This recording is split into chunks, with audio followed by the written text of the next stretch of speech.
devais dire quelques mots juste pour la paroisse de Bondy. Le Père Henri m'avait demandé de présenter le sanctuaire. J'en profite pour le présenter aux pèlerins qui sont ici peut-être pour la première fois. Qui vient ici pour la première fois à Montligeon? Ah, quand même. D'accord. Bon, bienvenue. Je vais vous donner un peu l'histoire du sanctuaire pour que vous compreniez ce qu'a dit Don Paul en parlant de cette montagne de Montligeon où on vient prier pour les défunts. Centre mondial de la prière pour les défunts.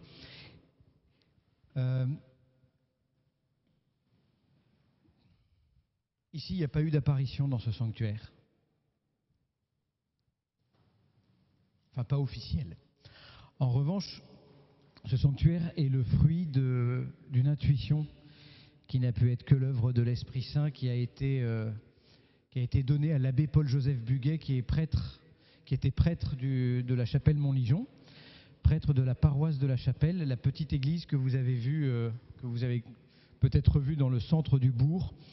Et l'abbé Buguet, quand il est nommé ici dans les années 1870, il est nommé dans le Perche dont il est originaire un peu en pénitence, parce qu'il avait un tempérament assez trempé et que ça s'était mal passé avec l'instituteur laïque de sa première paroisse. Et donc l'évêque l'envoie dans le Perche en se disant que ça va être un pays qui va le travailler et qui va un peu le changer. L'abbé Buguet, c'est vrai qu'il a du tempérament, mais c'est un prêtre qui a un grand cœur et qui aime ses paroissiens.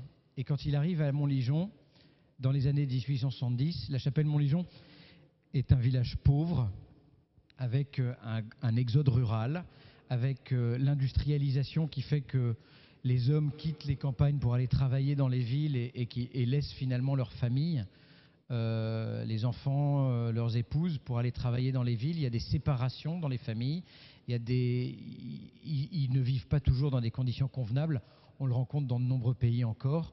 Je pense en RDC, je pense qu'à Kinshasa, ça doit être le cas, des hommes qui viennent travailler dans les villes et qui laissent leur village. Je l'ai vu à Calcutta en Inde. Voilà, c'est une période un peu difficile.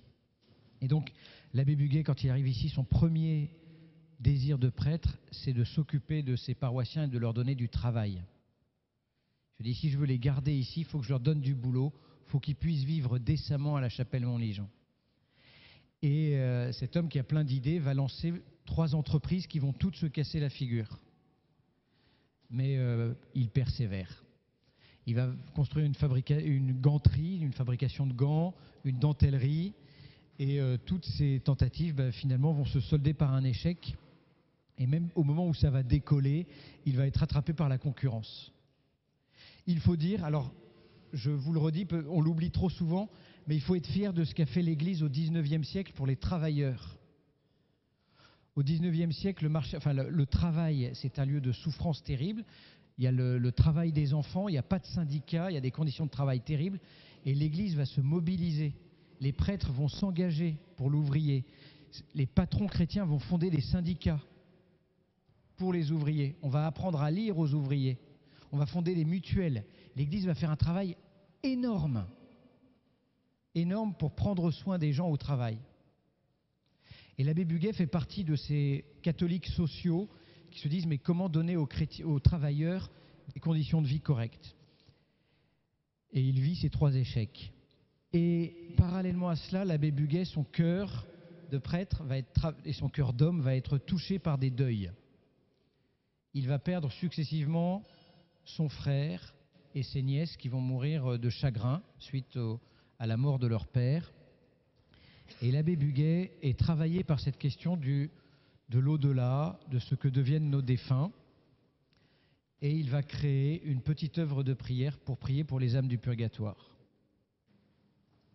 Il va le faire dans la chapelle, sur l'autel. Il va créer un petit autel de la Vierge Marie, Notre-Dame de Montligeon, Notre-Dame libératrice, dans l'église paroissiale. Et puis, cette œuvre de prière, il va créer une fraternité de prière qu'il va faire reconnaître d'abord par son évêque, Monseigneur Trégaro, et puis ensuite qui va être reconnu par le pape, par Léon XIII, qui va lui donner le statut d'archiconfrérie. C'est une œuvre de prière Montligeon, c'est un sanctuaire et une œuvre de prière, c'est-à-dire que ici, nous avons la messe tous les jours pour ceux qui sont inscrits à la fraternité Notre-Dame de Montligeon, vivants et défunts. Il y a des mamans, des grands-mères qui inscrivent leurs petits-enfants ou leurs enfants. Je vous raconte une anecdote comme ça. Un jour, il y a un homme qui est venu en taxi depuis Paris jusqu'à Montligeon. Donc j'ai compris qu'il avait les moyens.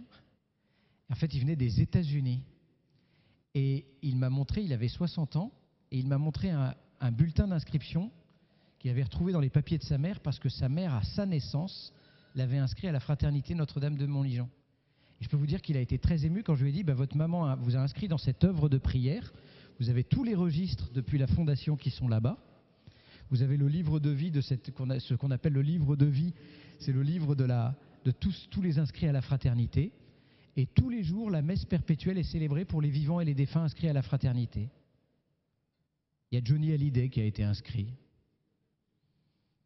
Il y a quelqu'un qui a inscrit Emmanuel Macron. C'est peut-être un gilet jaune. Voilà, mais c'est très beau. Et on y insère, et dans ce livre de vie, on insère aussi, nous, le sanctuaire, on y insère les morts de la rue. Tous les gens qui sont morts dans la rue, en France, on les inscrit, nous, à la fraternité. Voilà. C'est pour ça que ceux qui ont un peu d'argent, ils font une offrande pour inscrire leurs défunts, et ça nous permet aussi, ça permet à l'œuvre de vivre, et nous, ensuite, ça nous permet aussi d'inscrire les plus pauvres. Voilà. Et donc l'œuvre de Montligeon, c'est ça qu'a fondé l'abbé Buguet. Et ce qui est extraordinaire, c'est qu'il s'est mis à prêcher sur la prière pour les défunts et sur l'œuvre de Montligeon. Il a fait des petites missions paroissiales. Et puis, pour faire des missions, il a eu besoin de tracts. Et donc, il a fondé ici à Montligeon une imprimerie. Et le premier bâtiment du sanctuaire, c'est pas la basilique, c'est le bâtiment qui est parallèle où certains d'entre vous ont pique-niqué. C'est l'imprimerie de Montligeon qui a d'abord commencé dans le centre du village et qui ensuite a donné du travail là-bas. Et dans cette imprimerie, on a édité des bulletins de Montligeon dans 8 langues. Et ils ont été envoyés dans le monde entier. Pour vous dire, les premiers groupes de Montligeon en Afrique datent de 1921, au Bénin, à Porto Novo. Aujourd'hui, il y a 300 groupes de prière en Afrique dans plusieurs pays. Togo, Bénin, Congo RDC, Congo-Brazza, Cameroun, Côte d'Ivoire. Voilà. Cette œuvre de prière, elle s'est développée. Et l'abbé Buguet est d'ailleurs parti même prêcher des missions aux États-Unis pour parler de l'œuvre de Montligeon. Et avec tous les inscrits, avec tous ceux qu'il a inscrits à la fraternité, tous les dons qu'il a reçus, il a fait construire cette basilique qui est devenue un lieu de pèlerinage pour les défunts. Donc Montligeon, c'est à la fois cette œuvre de prière, cette messe perpétuelle célébrée ici et dans d'autres pays du monde. Elle est célébrée aussi en Chine, elle est célébrée à Taïwan, elle est célébrée en Hollande, elle est célébrée en Inde. Voilà, célébration de messe pour les vivants et les défunts inscrits à la fraternité. Et Montligeon est devenu aussi, ce sanctuaire de prière pour les âmes du purgatoire. Il y a 800 groupes de prière dans le monde, dans 70 pays. Et c'est vrai qu'on est très présent en Afrique, on est très présent dans les dom-toms aussi. À La Réunion, il y a une vingtaine de groupes. En Martinique, il y a aussi une vingtaine de groupes. Il y en a aussi en Guadeloupe. Pourquoi ? Parce que je pense qu'en Afrique et dans les Antilles ou dans les dom-toms, on a le sens de la mort encore. Alors que nous, le drame dans notre métropole de vieille chrétienté, dans notre Europe sécularisée, c'est que la mort est complètement cachée. On n'en parle plus. Et pourtant, il y a une seule chose dont on est tous certains, ici, là, et là-dessus on est tous égaux. Vous pouvez avoir plusieurs livrets A, des assurances-vie, des châteaux, des immeubles, où vous pouvez être pauvre. Il y a une chose qui est certaine, c'est qu'on va tous mourir. C'est la seule chose qu'on sait au début de notre vie. Tout le reste, c'est les choix, c'est les aléas de notre vie, mais il y a une seule chose dont on est certain, c'est qu'on va tous mourir et on n'en parle pas. Et on en parle encore moins aujourd'hui. Enfin, aujourd'hui, on n'en parle plus. Les cimetières sont en dehors des villes, on cache la mort, on joue avec. Et vous voyez, à Montligeon, on parle de la mort. on affronte cette question de la mort, parce qu'elle fait partie de la vie. Et nous, chrétiens, nous avons un message inouï. Alors je regarde, il ne faut pas que je sois trop bavard. C'est bon, j'ai encore 4 minutes. Nous, chrétiens, sur la mort, on a un message inouï. Et je pense qu'on a la seule réponse satisfaisante à la question de la mort. Parce que je me rends compte que même les athées, tout le monde essaye de... On a tous le désir de vivre ou le désir de prolonger la relation avec nos défunts.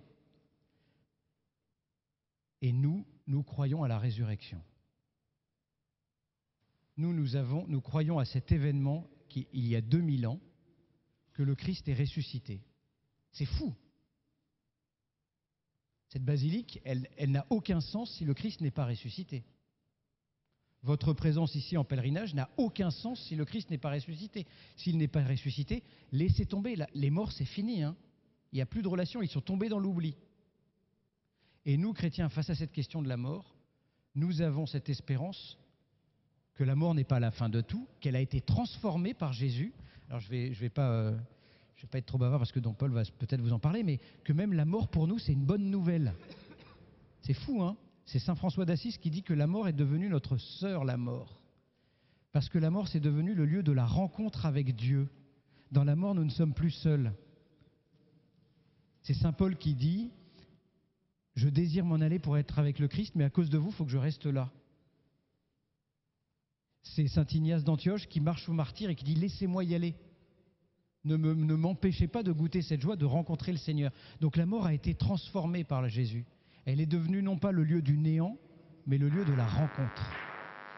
Et puis nous croyons à la résurrection, il y aurait beaucoup de choses à dire. Auditeur de Radio Espérance. C'est quand même merveilleux de se dire que nous espérons revoir le visage de ceux que nous avons aimés. Nous portons nos défunts non pas seulement dans notre cœur et dans notre mémoire, comme Don Paul vous l'a dit, le Concile Vatican II nous rappelle que le lien avec les défunts ne se termine pas avec la mort. Au contraire, il continue à grandir par-delà la mort. Mais nous croyons et nous espérons que nous les reverrons, que nous les toucherons à nouveau, que nous entendrons leur voix. Notre foi, elle va jusque-là. Elle est très incarnée. Ce n'est pas un vague souvenir. Nos défunts nous attendent. C'est notre espérance, c'est notre avenir de les revoir dans la résurrection. Et ce qui est très beau ici, c'est que, ici-bas, nous pouvons encore, par notre prière, aider nos défunts. Il n'est jamais trop tard, ni jamais inutile de leur dire merci ou de leur demander pardon. Et ça, c'est ce que nous vivons à Montligeon. Ici, il y a des cartes postales qui sont à votre disposition. Vous pouvez envoyer une carte postale au purgatoire. Alors, il n'y a pas de frais de port, rassurez-vous. Mais on a mis en place des petites cartes postales qui vous aident à faire une prière pour un défunt. Et vous pouvez les déposer devant Notre-Dame Libératrice. C'est un petit geste très simple, mais qui nous rappelle que maintenant, nous pouvons encore dire merci ou demander pardon à nos défunts. C'est Benoît XVI qui dit ça dans l'encyclique Spe Salvi. Ce n'est jamais trop tard et jamais inutile. Donc, parmi nous, sans doute, il y en a qui se disent « mais j'ai pas dit à mon père que je l'aimais, ou j'étais pas là quand il est mort, ou on s'est quitté fâché, c'est trop tard. » Non, c'est pas trop tard. Et c'est ce que nous vivons à Montligeon. Nous vivons ce lien, que ce lien est toujours vivant et que nous pouvons toujours leur faire du bien à nos défunts, en les confiant au Seigneur. C'est le pape François qui nous dit « Ne passons pas notre temps à être tournés vers le passé. Les défunts, la vie éternelle, elle est devant nous. Elle est devant nous. » Voilà. Eh bien, j'ai été bavard. Je vous ai présenté un peu ce sanctuaire de l'espérance. Et je pense que, vous voyez, c'est la question la plus fondamentale. On vit dans un monde qui est flippé, qui n'a plus de sens, qui a une angoisse profonde et qui essaye de se rassurer dans la consommation, dans l'argent, le pouvoir, dans tous nos excès, quoi. Et merci. C'est gentil, merci madame. Et donc vous voyez, nous, chrétiens, nous sommes porteurs. Oui, parfois on se désole de notre Église, on se désole de notre Église en France, mais nous portons un trésor, l'espérance. L'espérance de la vie éternelle, l'espérance de retrouver nos défunts, l'espérance que ce lien avec nos défunts continue à grandir. On ne les entend pas, on ne les voit pas encore, mais on sait qu'ils sont proches de nous et que cet amour continue à grandir. Si bien que je crois que quand nous mourrons, j'espère que quand nous mourrons, eh bien vous, madame, vous ne retrouverez pas vos défunts en disant « Tiens, t'as grossi, toi, qu'est-ce qu'on t'a donné à manger ?» C'est comme si on s'était jamais quitté. C'est ça l'espérance de notre vie, de la vie éternelle. Voilà. Eh bien, je vous propose juste, avant de commencer le chapelet, de prier juste un « Je vous salue Marie » et on va prier pour les défunts. Vous savez, les âmes délaissées du purgatoire. Qu'est-ce que ça veut dire ? Il faut bien le comprendre. Dieu ne délaisse aucune âme. En purgatoire, les âmes, elles sont dans l'amour de Dieu.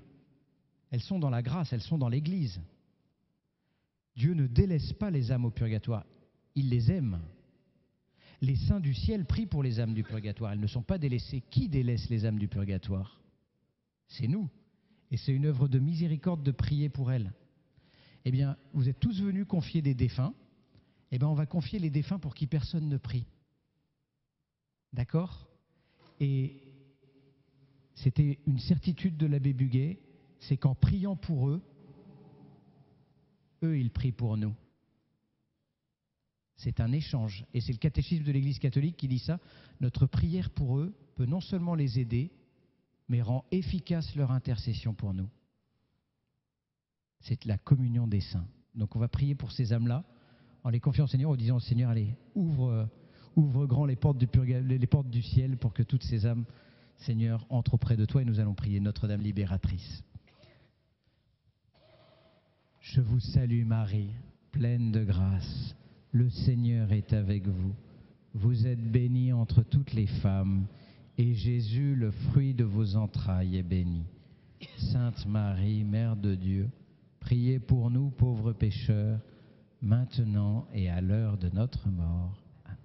Notre-Dame de Montligeon, priez pour les âmes du purgatoire.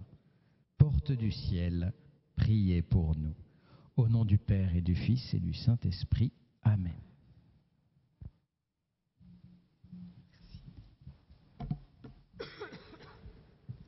Nous allons commencer tout de suite notre chapelet, et ce sont les mystères joyeux, car nous sommes samedi et la mort est vraiment une naissance, la naissance dans cette maison du Père où nous sommes attendus.